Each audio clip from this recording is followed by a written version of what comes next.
The next thing I'd like to try out is text. Now, if we're going to be adding something to our stage, it's a good idea to add a new layer. I'm going to click on the topmost layer. We'll press the New Layer button, and that'll put the new layer right above the one I had selected. And the text that I'd like to put on this layer will be the button labels that we'll use eventually for our website. So I'm going to name the layer by double-clicking on Layer 3, and we'll change the name to Website Sections. I'll hit Enter, and I can even move my layers out just a little bit so we can see all those names. And let's try out the text tool. For our finished project, I'd like to use white text for these labels, and it would be kind of hard to work with white text on a white background, so let's change the background right now so that we can see things a little bit better. I've got my document properties sitting right in front of me because I have nothing selected on my stage. So I'm just going to click on that stage background color, and I'm going to go up to the darkest, almost black, but not quite black gray. Now we can go over to our text tool, and let's set that up. Now there's a good chance that you've worked with a lot of these properties before, so it won't be anything new for you. My text tool shows me what kind of text I'm going to be creating, including things like the font, the style, the size, and the color. Now I'd like to use a nice sans serif font, so I'm just going to choose Arial. You can choose any font you like that you have installed. There's Arial.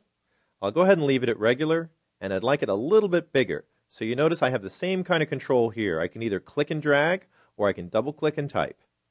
I'd like 21 points, so I'm going to double click.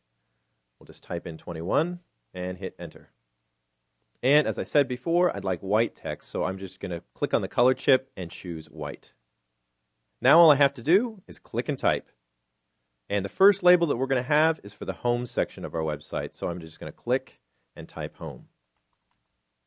Now it looks like my text was right aligned, so let me check that out. We'll see that in the paragraph properties down here at the bottom, and sure enough, I have a right align setting on mine. As you've probably seen with a lot of other tools in Flash, the settings will stick to whatever was used last, but you can change them at any time. Now once you've got text type, there's two ways to control what you're changing in the type. You can either select the text if you still have the text tool active and make changes to the text, or you can switch over to your selection tool. Notice the text now has a blue outline around it, and any changes you make will be to the entire text field.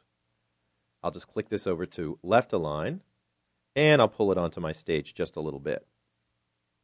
Now I've got a few more sections to add. I'm going to go ahead and add these labels in the same layer, and we can do that whenever we want. We can always split it out later. I need some more text, so I'm going to click to deselect the text that I've got, and we'll go select the text tool again, and we'll type the next section label. Now the website we're making is for a photographer, so we're going to type portfolio. I'll just click with the text tool. It's going to keep the same settings we had before, and I'll go ahead and type. The other two sections are going to be exhibitions and contact. So while I've got the text tool, we'll just click and type again. That's going to be exhibitions. And finally, the last one is going to be contact. Now all we need to do is set these up nicely. So I'm just going to go back to my normal selection tool. I can select all four. Now, since they're off by themselves, I could just drag a marquee around them, but I could also use Shift Select. And we can go back up to our Align panel to arrange them. Since I only want to arrange those four items, I'm going to turn off the To Stage option. And I'll click Right Align to line them up right next to our photo. We can also use another option, the Spacing option. This will set the space between the items to be the same, and it'll use whatever the topmost and the bottommost item are for measurement. Now I can just click away from everything and move that bottom contact up just a little bit, and move home down, reselect them, and then we'll go try that option. I'll use the vertical spacing, and there you can see it evened them all out nicely. We'll click away, and that actually looks like a pretty good layout.